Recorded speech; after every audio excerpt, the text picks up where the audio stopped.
حضرت مولانا محمد طاہر حسین صاحب رشادی استاذ دارالعلوم سبیل الرشاد استاذ الاساتذہ سے مؤدبانہ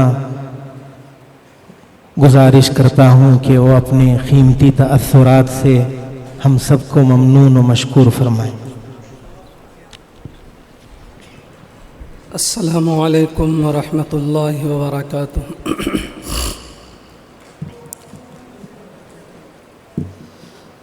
الحمد للہ رب العالمین والصلاة والسلام علی سید المرسلین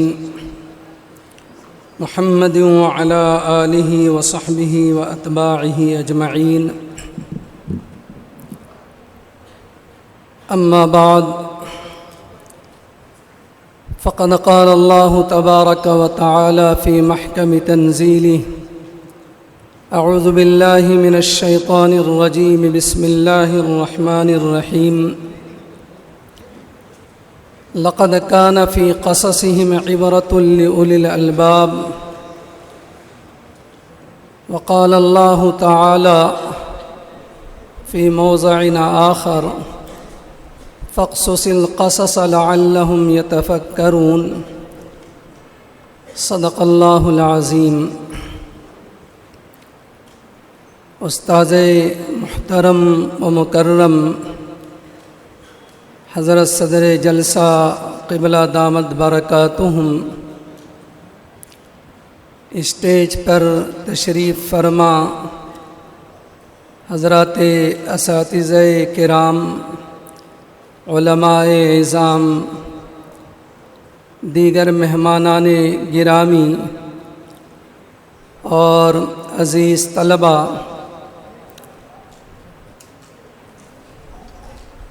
بہت دیر سے آپ حکیم الملت امیر شریعت کرناٹک ثانی فخر الاماثل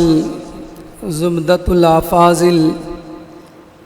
عالم نبیل فاضل جلیل، ہم سب کے محسن اور مربی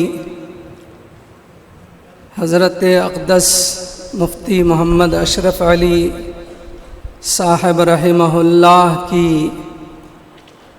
زندگی کے احوال، آپ کی دینی خدمات، آپ کے اوصاف و کمالات کو سن رہے تھے۔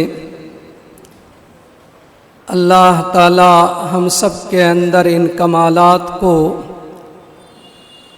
اپنے اندر پیدا کرنے کی توفیق عطا فرمائے۔ میں مولانا وسیم احمد رشادی زید مجدہ کو اس موقع پر مبارکباد پیش کرتا ہوں کہ آپ نے کئی برسوں کی محنت کے بعد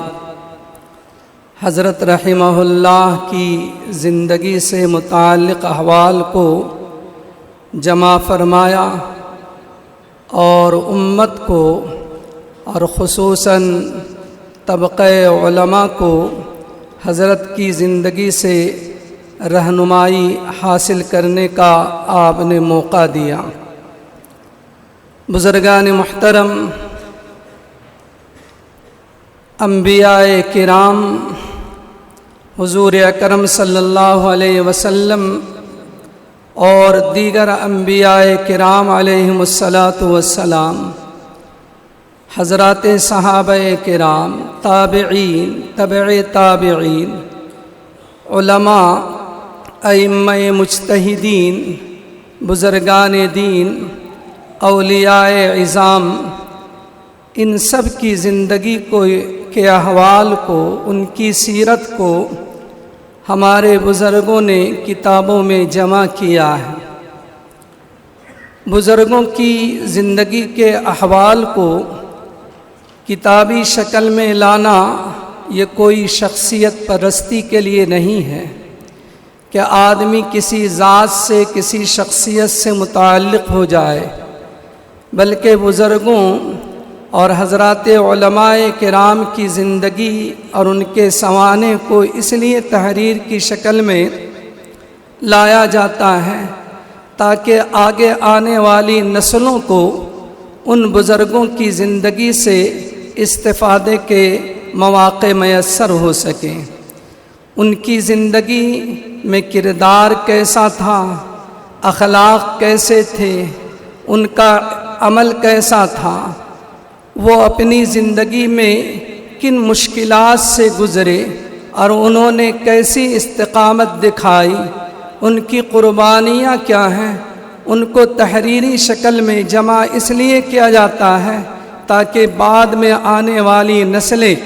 اپنے بزرگوں کی زندگی کو اپنے لیے مشعل راہ بنا سکے اور اپنی زندگی میں اصلاح اور انقلاب پیدا کرنے کی کوشش کرے۔ قرآن مجید میں اللہ سبحانہ و تعالی نے فرمایا ہے کہ لقد کان فی قصصہم عبرۃ لأولی الالباب، کہ گزرے ہوئے انبیاء کرام کی زندگی میں قرآن مجید میں کتنے ہی انبیاء کے واقعات بیان کیے گئے۔ حضرت آدم و حوا، حضرت موسیٰ، ہارون، حضرت ادریس، حضرت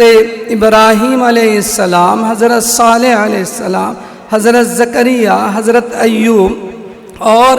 کتنے ہی انبیاء کی زندگی کو بیان کیا گیا، اور پھر یہ کہا گیا کہ لقد کان فی قصصہم عبرۃ لأولی الالباب، اہل دانش کے لیے، اہل خرد اور اہل عقل کے لیے ان انبیاء کرام کی زندگی میں عبرتیں ہیں، نصیحتیں ہیں۔ اگر اپنی زندگی کو کامیاب بنانا چاہتے ہو تو ان کے نقش قدم پر چلو گے تو تم بھی کامیابی تک پہنچو گے، منزل مقصود تک تمہاری رسائی ہوگی۔ حضرت رحمہ اللہ امیر شریعت حکیم الملت رحمہ اللہ کی زندگی میں بہت ساری ہمارے لیے عبرتیں بھی ہیں، نمونہ بھی ہیں۔ آپ کی زندگی ہمارے لیے اسوہ بھی ہے، آئیڈیل بھی ہے۔ حضرت رحمہ اللہ ایک باکمال استاد تھے، درس و تدریس میں اعلیٰ درجے کی مہارت، حدیث کا درس ہو یا پھر یہ کہ قرآن مجید کی تفسیر ہو، فقہ کی کتاب ہو اور نحو و صرف کی کوئی کتاب ہو، اعلیٰ درجے کا سبق آپ کا ہوا کرتا تھا۔ خطابت میں آپ شہسوار تھے۔ جب آپ کی تقریر ہوتی محسوس یہ ہوتا کہ اردو کے الفاظ آپ کے سامنے ہاتھ باندھے غلامانہ انداز میں کھڑے ہیں اور حضرت اس میں سے جس لفظ کو چاہتے ہیں اس کا انتخاب کر کے سامعین کے سامنے پیش کرتے ہیں۔ آپ رحمہ اللہ فقہی مسائل میں بھی بڑی گہری نظر رکھتے تھے۔ تفسیر میں حضرت مولانا عبد الماجد دریابادی رحمہ اللہ کی جھلک، اور فقہی مسائل میں حضرت حکیم الامت مولانا اشرف علی صاحب رحمہ اللہ کی پرتو۔ آپ نے بارہا ہم نے سنا آپ سے کہ عزیزم، جب کسی بات میں اطمینان نہیں ہوتا ہے، اور پھر میں دیکھتا ہوں حکیم الامت حضرت تھانوی رحمۃ اللہ علیہ کا قول، تو مجھے اطمینان ہو جاتا ہے۔ نام کی مناسبت بھی تھی، وہ حکیم الامت تھے اور یہ حکیم الملت تھے، روحانی مناسبت بھی اور خانقاہی تعلق بھی۔ تو حضرت فرمایا کرتے تھے کہ مجھے اطمینان ہو جاتا ہے۔ نثر میں آپ لکھنے پر آتے تو قلم رکتا نہیں تھا، اور آپ اگر شاعرانہ انداز میں اگر شاعری کرنا چاہتے تو پھر حضور اکرم صلی اللہ علیہ وسلم کے عشق و محبت میں ڈوب کر کے اشعار لکھا کرتے تھے۔ آپ کا قلب اور آپ کا دل عشق رسول سے سرشار تھا، اور اسی عشق رسول اور محبت کی وجہ سے آپ کے اندر ایک خاص روب تھا میں نے دیکھا ہمارے رفقا بھی قدیم فارغین بھی جانتے کہ بڑے بڑے علماء یا سیاست سے تعلق رکھنے والے قائدین جب وہ مدرسہ آتے تو حضرت کے دفتر کا دروازہ کھولنے سے پہلے 2 مرتبہ سوچتے تھے کہ اندر جاؤں تو کیسے جاؤں. یہ عشق رسول کی عظمت ہے، اس کا روب ہے. حدیث نبوی میں حضرت علی رضی اللہ تعالی عنہ حضور اکرم صلی اللہ علیہ وسلم کے حلیہ، آپ صلی اللہ علیہ وسلم کے جسم اطہر کے بارے میں حدیث میں بیان کرتے جو طویل حدیث ہے کہ آپ کا چہرہ کیسا تھا، آپ کی آنکھیں کیسی تھیں، آپ صلی اللہ علیہ وسلم کے منہ مبارک کیسے تھے، آپ صلی اللہ علیہ وسلم کے سینے سے ناف تک بالوں کی ایک لمبی لکیر پہنچتی تھی، چہرہ بہت گول نہیں تھا، قدم آپ کی ہتھیلیاں اور قدم مبارک گوشت سے بھرپور تھے. سب بیان کرتے کرتے حضرت علی نبی کریم صلی اللہ علیہ وسلم کے اوصاف کو بیان کرتے ہوئے فرماتے ہیں کان رسول اللہ اجود الناسی، حضور صلی اللہ علیہ وسلم لوگوں میں اجود الناس صدراً، آپ صلی اللہ علیہ وسلم دل کے اعتبار سے بہت زیادہ سخی تھے.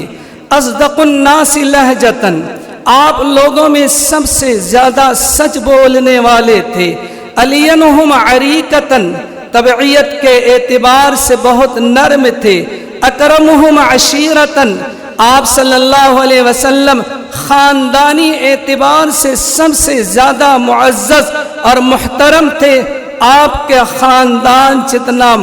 مکرم، محترم، معزز اور مشرف ہوا ہے، کسی اور کا خاندان اتنا معزز نہیں ہے. وہ فرماتے ہیں حضرت علی رضی اللہ تعالی عنہ کہ فرماتے ہیں کہ جو شخص من رآہ، فرماتے ہیں کہ جو شخص حضور اکرم صلی اللہ علیہ وسلم کو اچانک دیکھتا تو اس کے اوپر ہیبت طاری ہوتی. اور ومن لقیہم معرفتاً احبہم، جو نبی کریم صلی اللہ علیہ وسلم کے قریب آتا اور قریب آتا، قریب سے قریب تر ہوتا چلا جاتا، تو نبی کریم صلی اللہ علیہ وسلم کی محبت اس کے دل میں اتنے ہی بستی چلی جاتی. من رآہ بداہتاً حابہ، جو حضور کو اچانک دیکھتا تو وہ مرعوب ہوتا. حضور صلی اللہ علیہ وسلم کی عظمت، آپ کا وقار اس کے اوپر ایسا پڑتا کہ وہ خوف زدہ ہوتا ابتدا میں، لیکن جیسے جیسے حضور کی قربت بڑھتی چلی جاتی تو اس کے دل میں حضور علیہ السلام کی عظمت کی محبت اترتی چلی جاتی تھی. جو لوگ مصطفیٰ جان رحمت صلی اللہ علیہ وسلم سے سچا عشق رکھتے ہیں، سچی محبت رکھتے ہیں، آپ کی سنتوں پر عمل کرتے ہیں، تعلیمات نبوی کو اپنی زندگی میں اتارتے ہیں، تو اللہ سبحانہ و تعالی اپنے رسول کی محبت، اپنے رسول کی عظمت، ان کی سنتوں پر عمل کے نتیجے میں اس کے اندر بھی ایسی ہی عظمت اور روب پیدا کر دیتا ہے. حضرت رحمہ اللہ کی زندگی میں سنتوں کا اہتمام، مسجد میں کبھی 2-4 زانو بیٹھے نہیں دیکھے گئے. تقریباً 35-40 سال کا عرصہ دارالعلوم سبیل الرشاد میں حضرت کے قدموں کے تحت رہ کر کے گزارنے کا موقع ملا، لیکن مجلس لمبی ہو یا مختصر ہو، حضرت نماز کے لیے بہت پہلے آ جائیں، بہت دیر تک بیٹھے رہیں، لیکن مسجد میں کبھی 4 زانو بیٹھتے نہیں تھے. مسجد کا ادب، سنتوں کا اہتمام، نبی کریم صلی اللہ علیہ وسلم کا عشق، آپ کی محبت نے آپ کی عظمت اور آپ کا روب دلوں کے اندر ڈالا تھا کہ دروازہ کھول کر داخل ہونے سے پہلے بھی بڑا سے بڑا آدمی بھی سوچتا تھا کہ جاؤں یا نہ جاؤں، پھر وہ فیصلہ کرتا کہ جانا ہی چاہے۔ اور پھر جب پہلی ملاقات ہوتی اور یہ سلسلہ بڑھتا چلا جاتا تو لوگوں کو احساس ہوتا کہ حضرت مجھے سب سے زیادہ چاہتے، مجھے بہت زیادہ چاہتے ہیں۔ یہ نبی پاک علیہ السلام سے کہ محبت سے اپنے قلب کو سرشار کرنے کا نتیجہ تھا۔ حضرت رحمہ اللہ کے اندر وسعت فکری بھی، سینے میں درد رکھنے والا دل بھی، امت کی پریشانیوں پر غم کھانے والا قلب رکھتے تھے۔ حضرت رحمہ اللہ کی خوبیاں کمالات بہت ہیں۔ آپ سے گزارش ہے کہ آپ بھی اس کتاب کو حاصل کیجیے، کتاب پڑھ کر کے حضرت کے کمالات، آپ کے اوصاف کو اپنے اندر اتارنے کی کوشش کیجیے۔ اللہ سبحانہ و تعالی ہم سب کو ان باتوں پر عمل کی توفیق عطا فرمائے۔ ہم سب کی جانب سے حضرت رحمہ اللہ کو جزائے خیر نصیب فرمائے۔ وآخر دعوانا ان الحمد للہ۔